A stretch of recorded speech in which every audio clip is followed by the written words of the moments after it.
Good morning, everybody, and welcome to the March 1st Animal Care Wednesday webinar series. It's 11 o'clock Central Time, so we're going to go ahead and get started here with our webinar. A few housekeeping things to start with. Everybody will remain muted except myself as the host and our speaker today. So if you have any questions throughout the presentation, please use the chat box, which you can access either from the bottom toolbar of your Zoom screen or if it's already showing in the bottom right corner.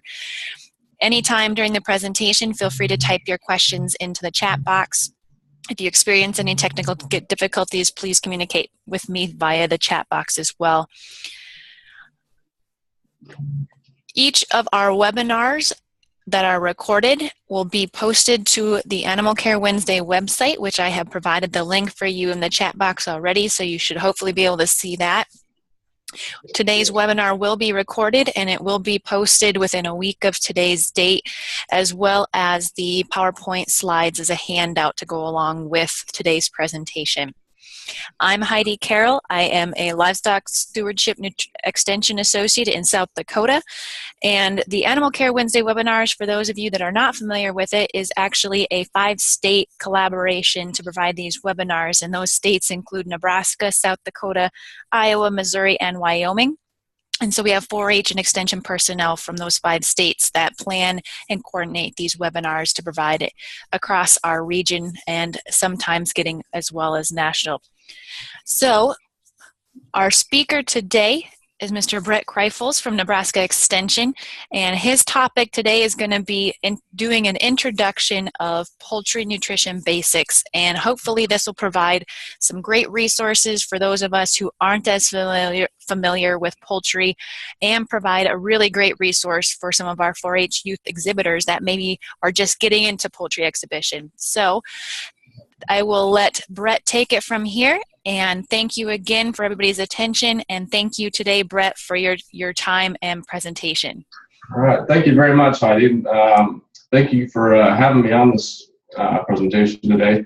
So yeah, my presentation is going to be poultry nutrition, and this is going to be a pretty easy, pretty crude overview of kind of poultry nutrition, what's to be expected, what you kind of need to get your birds up and going, and get them to lay good, get some good exhibition quality birds based on nutritional components that you feed them. So I think we'll get started.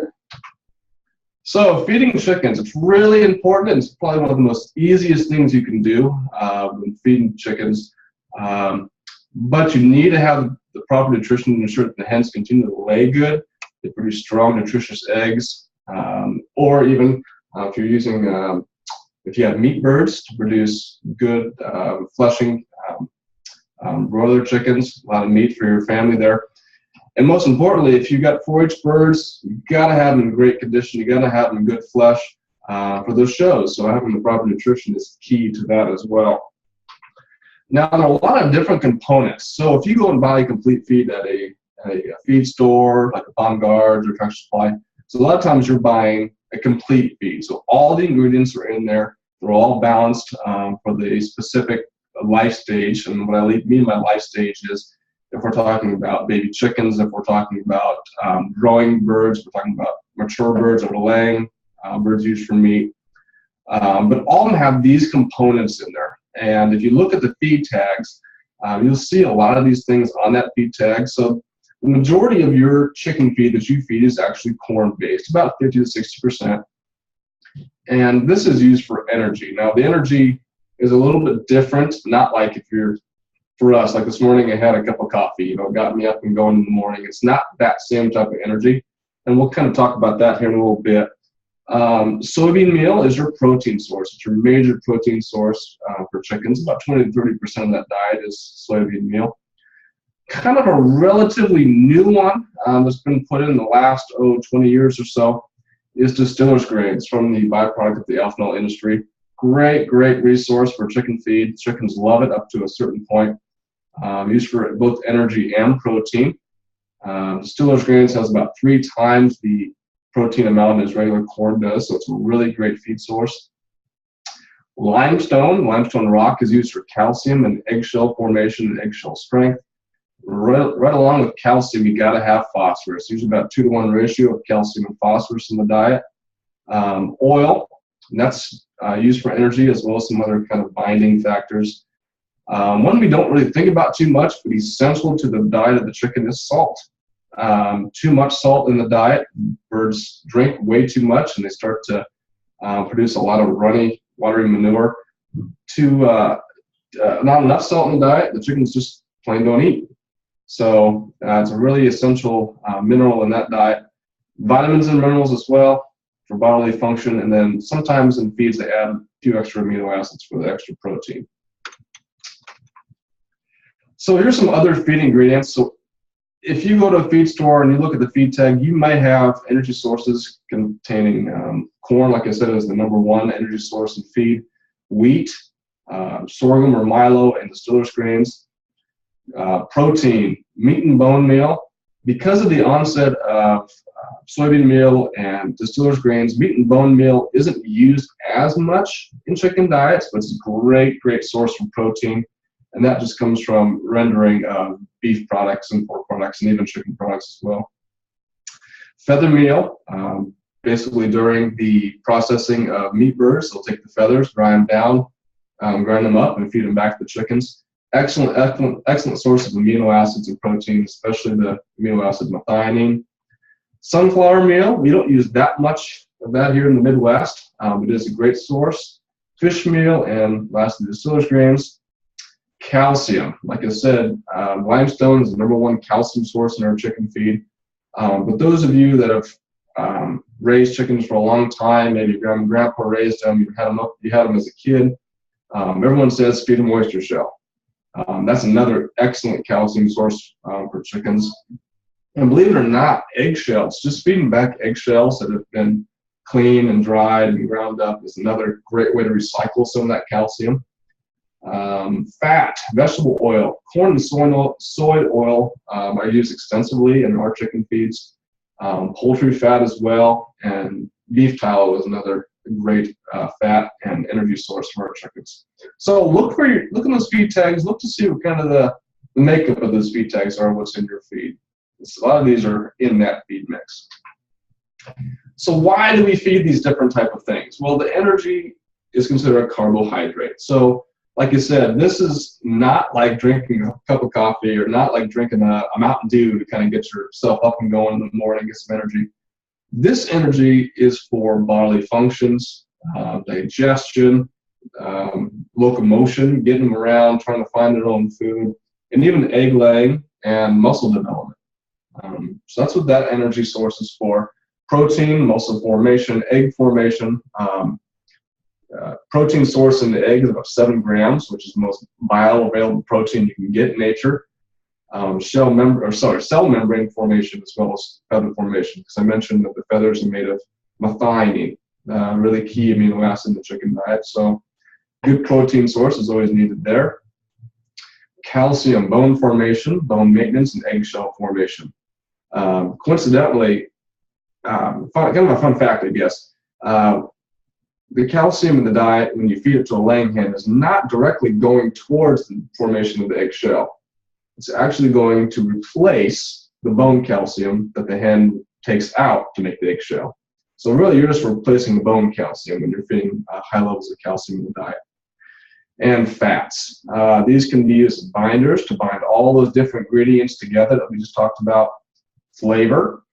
Chickens actually do taste a little bit. They do have some taste receptors in their tongue. Fatty acids, omega-3s, omega-6s, and also as an energy source. All right, vitamins and minerals. And if I'm going too fast, please slow me down a little bit. Vitamins and minerals are a key component in the chicken diet, and actually they're a very small amount in the chicken diet. Usually only about 0.1% of the diet is vitamins and minerals. These are going to be your macro minerals like calcium, phosphorus, sodium chloride, and salt. So these macro minerals are in there in the largest amounts, and we'll see a slide here in a second that kind of shows us just about how much is in each, we'll say, a layer diet, as well as a broiler chicken diet. And micro minerals are those essential minerals, but aren't in there as much. There's a less amount in there. The cool thing about these micro minerals too is depending on where you live in the country, a lot of times your grain, your corn and soybean meal has enough of these in there. So I know here in Nebraska, in parts we have a selenium deficiency, but in other parts of the state we don't have a selenium deficiency. So in our soils, so a lot of the selenium and cobalt and copper and all that are already in the feed ingredients, but we do supplement just because they are used quite extensively in terms of egg formation. So manganese, cobalt, selenium, manganese, iron, copper, those type of micro minerals. Vitamins, A, D, E, and K. Those are fat-soluble vitamins, which means that those need a little help to get through the small intestine of the chicken, and they usually get carried through the small intestine on fat globules. The good thing about vitamin D is we call that the sunshine vitamin. So your body actually produces its own vitamin D. So we drink milk for vitamin D, but really going outside for about 5 minutes is all you really need for your skin to synthesize vitamin D. Same thing for the chicken. If those chickens get outside and get rooted around in the ground and the sun's beating on them, they're producing quite a bit of the vitamin D. D vitamins are also good for bone formation. So it's a key one for bones. A, D, and K are also great vitamins. K is a blood clotting vitamin, and A we find a lot in corn. Some of those orange-colored feed ingredients, as well as E. The water-soluble vitamins. So these are your vitamin B complex, so niacin, B12, biotin, riboflavin, and vitamin C. So A, D, E, and K ride through the small intestine on fat. Vitamin B and vitamin C ride through the small intestine with water. So if you're giving a vitamin electrolyte, water-soluble mix, those vitamins are carried very well through that water suspension. So it's very small amounts, but incredibly important. A lot of your deficiencies you can notice based on the levels of vitamins in that feed mix. I think maybe I don't have a slide on this, but a lot of your vitamin or mineral deficiencies are like rickets. That's a poor bone formation with calcium and phosphorus deficiencies. Other ones are stargazing. That's a vitamin E deficiency. So I would encourage you, I'm not going to get too much into those deficiencies today. I think I have one slide here. It looks like a few welfare and deficiencies that you can find. But I would encourage you to look up some of these deficiencies and kind of recognize them. But if you're feeding a complete feed, if you get a Tractor Supply, Baumgard's, your local feed store, these should not be an issue. But we'll talk about where they could be an issue here in a little bit. So most of you, I'm assuming, if you're going to the feed store, you're buying either the crumble form of feed or the pelleted form of feed. If you are a commercial operator, you are probably making a mash. So the feed particle size determines how nutritious the food is. So we have the mash is less nutritious because the hens have excellent vision, and they are just like us. If we find something we like, out of, we'll say, well, if you're like me, if someone makes Chex Mix and puts M&Ms in there, I'm going to pick up the M&Ms first, right? Because they're chocolatey, they're sweet, and I like them more than the pretzels, we'll say. So the mash is kind of like that. They'll pick and choose what they want to eat first, and then leave everything else. So they're not getting all those vitamins and minerals, they're not getting all the proteins and the energy they need with that mash form. Moving on up to a moderately nutritious feed is your crumble.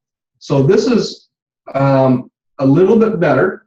It's basically that mash kind of put together, extruded through an extruder, and that a lot of times it's the pellet form actually crumbled up. So it has a lot of those vitamins and minerals in it, and the protein and energy right there, but still a little bit of break up there, so chickens can still kind of pick and choose what they want to eat if there's particles kind of sitting out there in the open.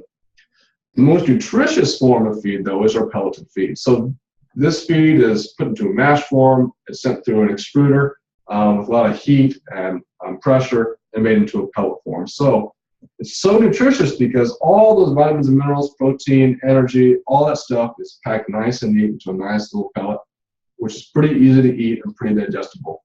Now, I will tell you, for those of you that are raising bantam chickens or small breeds, I found with my birds that my birds tend to not like the pellet as much, just because it's a little bit bigger pellet with a small esophagus. So kind of watch that.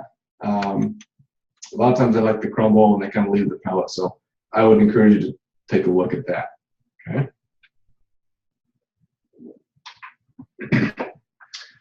This kind of goes without saying. Chickens should have access to feed at all times. They're going to feed all through the day. When they get up in the morning until they go to bed at night, they're constantly feeding. I get a lot of questions about, can I supplement with table scraps? Yes, you can, but it must not be the bulk of their diet. Because remember, you're going to the feed store and you're buying this feed that's complete. So everything is there for your chicken right there on a nice pellet, we'll say. When you feed extra stuff, that's when you start getting your problems. So table scraps, vegetable scraps, those are all great. Just keep it in moderation. Grass and insects are beneficial for your chickens. They love them, they love them, they love them. Nothing gives more entertainment and joy than watching chickens scratch around in the dirt trying to chase a grasshopper. Great protein sources, especially the insects. The grass form, the chickens do eat it. Chickens are kind of like us. We have kind of the same digestive system per se, so we don't digest fiber as well, and chickens are kind of the same way. They don't digest fiber and cellulose as well, but they'll still eat it for some of the nutrient properties. So how much is your chicken going to eat? Well, it depends on the breed, it depends on the age and the weather. So we'll say if you have a leghorn chicken, she's going to eat right around 110 to about 100, let's say 40, 150 grams of feed per day. So that's roughly about a quarter of a pound of feed. So when you get up to the larger birds, we'll say the Australorps, the Welland Reds, the Jersey Giants, they have a higher nutritional need, so they're going to eat a little bit more. So they're going to eat maybe up to a little over half a pound or 250 grams of feed per day. So what I say about the weather and age, so a baby chicken obviously is not going to eat as much as a full-grown bird. Weather-wise, we'll say like today here in Nebraska, it's sunny, it's about 45 degrees. So your birds are going to eat a fair amount, but not as much as they're going to eat, we'll say, last week when it was 20 degrees and snow. So they have a need to eat more to keep the energy up, to keep the warmth up. So that's where I'm talking. The weather kind of affects how much they're going to eat. In the industry, if they're in a nice climate-controlled system, they're going to be pretty consistent on how much they're going to eat. But if you're like me, you have a backyard flock, it's going to vary depending on the weather. Oyster shell and grit is always recommended for proper digestion and calcium levels. They'll eat bits of rock when they go into their gizzard to help grind up some of that food. And also the extra calcium really helps as well. Always, always, always provide clean, fresh water daily. They're going to drink constantly throughout the day. And again, this is also weather dependent. So you're just like you, if it's hot outside, you're going to drink more. If it's cold outside, you may not drink as much. And also I mentioned a little earlier the salt levels. So if your birds are drinking a lot, it might mean that something's wrong with your feed. Okay, so kind of watch that a little bit, but always have fresh water in front of them at all times. All right, I kind of mentioned this a little bit. Check the bags. Make sure you're feeding the right feed to the right age bird. You don't want to be feeding a layer feed to a baby chicken. A, it's got way too much calcium in it, and B, there's not enough protein. So I say feed to the life stage of the bird. All right, feed a baby chick starter to a baby chicken, and a layer feed to a laying chicken. Okay. Do not feed moldy feed or insect-infested feed. They can carry some diseases. One of them is botulism. It's a pretty nasty disease for chickens. So always kind of keep a close lid on those feed barrels. Also keep the rodents and birds out. They can also spread disease as well. I get this question a lot. Should I feed a medicated feed or non-medicated feed? A lot of times this has to do with baby chickens. There's nothing wrong with feeding medicated versus non-medicated. So what's in that feed is a chemical called amprolium. It's a safe chemical. It's not an antibiotic. It's not a vaccine. It's a drug that helps prevent coccidiosis, which is an intestinal protozoa. A lot of times it's caused by stress, but it's actually, the Improlium is safe for eggs, it's safe for meat. There's no withdrawal on it. So if I had a preference, I would say if you're raising baby chickens, I would definitely feed a medicated feed. Now, if you're going to market your eggs per se on a non-medicated basis, then obviously you probably would not feed a medicated feed. But that's just what I would recommend. But that's kind of the debate between medicated and non-medicated. Okay. So now here is four different diets. We have a hen diet on your left and a broiler diet on your right. Now, if you notice a broiler diet, so broilers are your meat chickens. Those are the chickens you buy at the store. There's different stages in broiler diets depending on the age of the bird. So we'll start with the broilers here. So you look on that ingredient list and you see your corn, you see your soybean meal, you see your wheat and oil and limestone. So the key areas I want you to look at first on the starter is the crude protein way down there on the bottom. It says it has about 22% crude protein with a calcium level of only 0.86%. Okay. Also, the energy level is 2,950 kilocalories. So as that baby broiler gets older, its requirements change. It doesn't require as much protein. So if you look at the next column, the grower column, their requirement's only about 21. I'll even drop that down to 20 as well. So you're going to feed your starter to the broiler chickens for about the first 2 weeks. And then from week 2 up until, about week 5 or so, you're going to feed the grower diet. Okay. Little more energy, a little less protein in this diet. Finally, last phase is your finisher phase. So the protein requirement really drops to about 18%. 18 to 17%, with the energy going up a little bit more. But you notice that calcium level is still staying the same. It doesn't move too much. Okay. Switch over to the left side, we see the layer diet. We see the same ingredients, maybe a little bit different concentration, 60% corn, 28% soybean meal. Look at the calcium level though, the limestone level, 7.8%.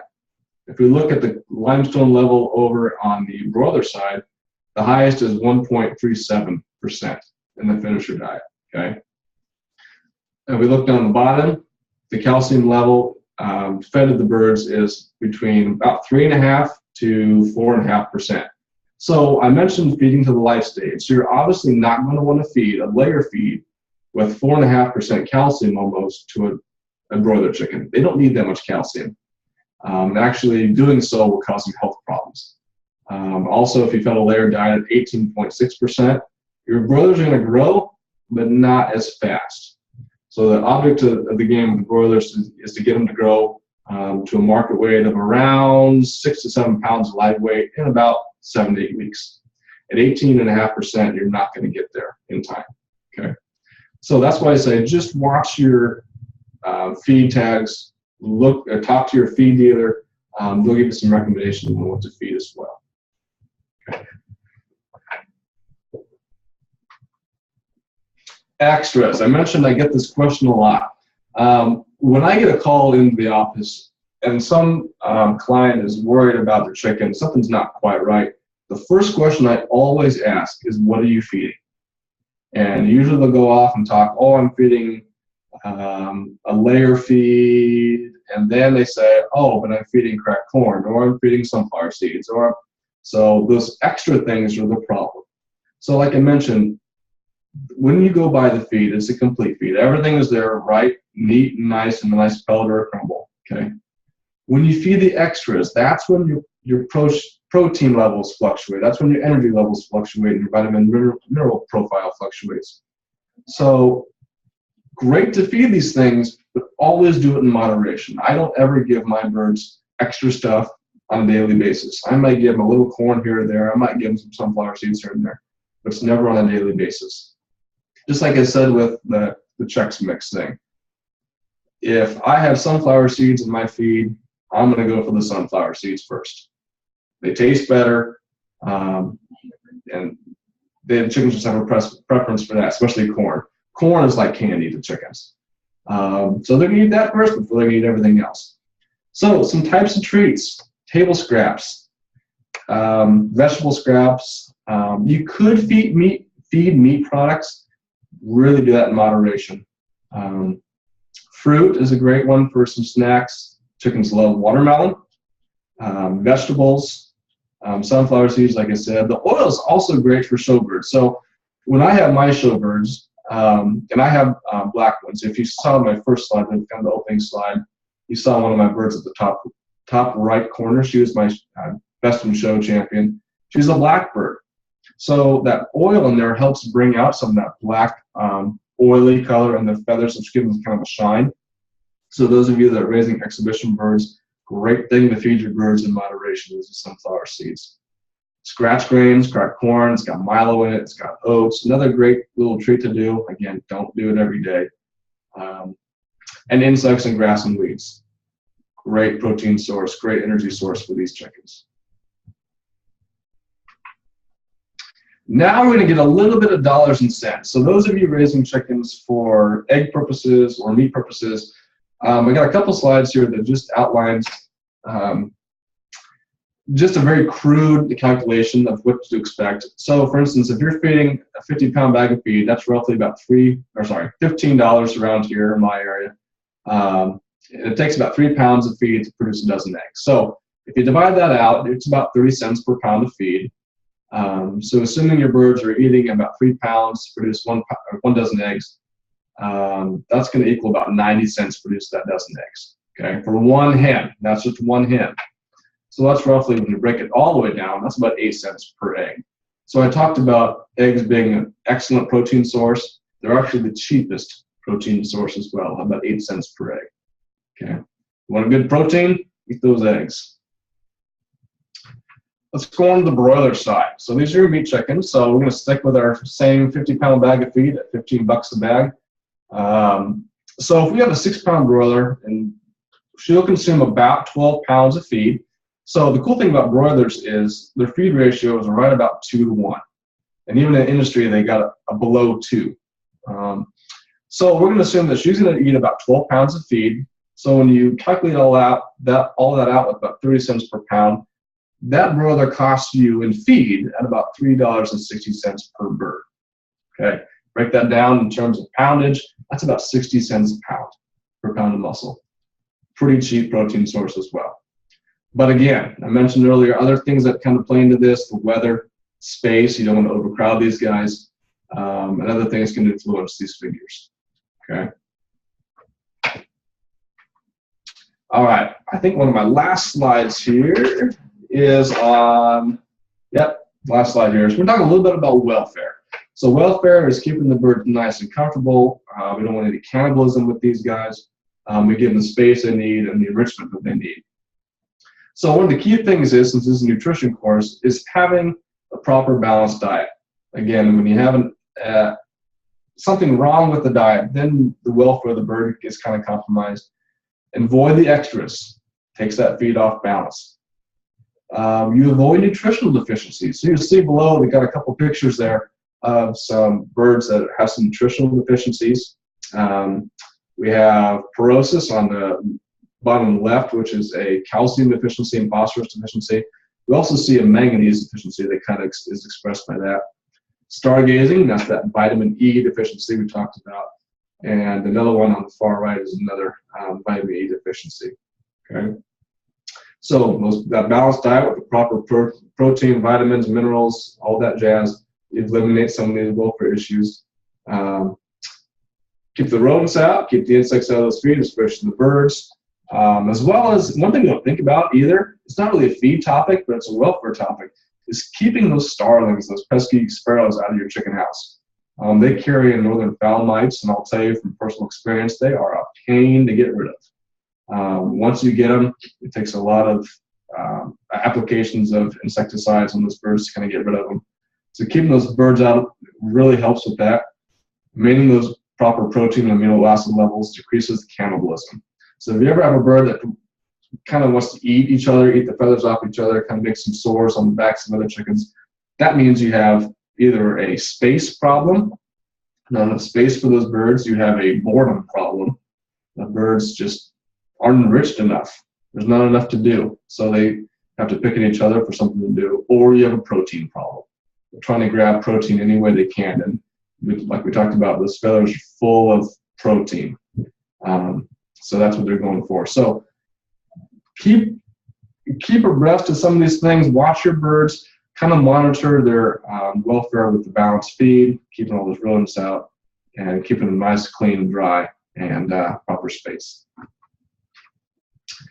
I think that's about all the time I've got. I might actually went over time a little bit. So I thank you for letting me kind of talk to you today about poultry nutrition. And if you have any questions, I think, Heidi, if you've got any questions there, I'll be happy to answer those. Great. Thank you, Brett, for your presentation. Again, use the chat box to type in your questions. So as you're thinking up your questions, I've got one to kind of start the ball rolling. You talk about not feeding extras. Is there ever a situation where free-range chickens would not ever need supplemental complete feed? There is, especially in the spring and summertime when a lot of those insects are around. They're getting a heck of a lot of protein from those insects. Some of the seeds that they're finding on the ground are great energy sources. So yeah, they are getting a lot of their balanced needs from some of those things in the environment. So if there's any time that I'd say you could kind of flub their diet a little bit, it's going to be in the summertime where a lot of those resources are available to them out in the environment. Yeah.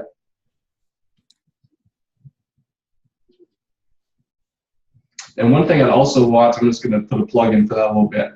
One thing to think about if you do have your birds out on range, if they're eating grass and bugs, is a lot of times there are some problems with intestinal worms.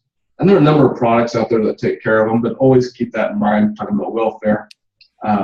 Monitor your birds. If you find some worms in their manure, get treating those pretty quick. Some worms are a little bit nastier than others. Roundworms are more nasty than tapeworms, actually. They go down pretty fast when they have roundworms in their intestine. And they'll last a long time if they have tapeworms. But there's a number of products out there that will take care of that. I encourage you to talk to your veterinarians or your feed dealers, and they can point you in the right direction there. Along those lines, Brett, are there any observable signs that the birds will be exhibiting if they do start to pick up some of those environmental worms? There are. The biggest thing to look for is a bird that just does not look good. She's kind of pale in the face, pale in the comb, doesn't want to do a whole heck of a lot, always looks like she's cold. She's kind of hunkered down and kind of in hunched position. That's a sign that your bird is sick. Now, the coccidiosis I mentioned earlier has similar symptoms to intestinal worms. The difference is, though, and this is where you have to be a little observant, is the manure. So if you look at the manure on a bird that has coccidiosis, you're going to find a red tinge to it. Sometimes I see in my flock a red glob. And basically what that is blood.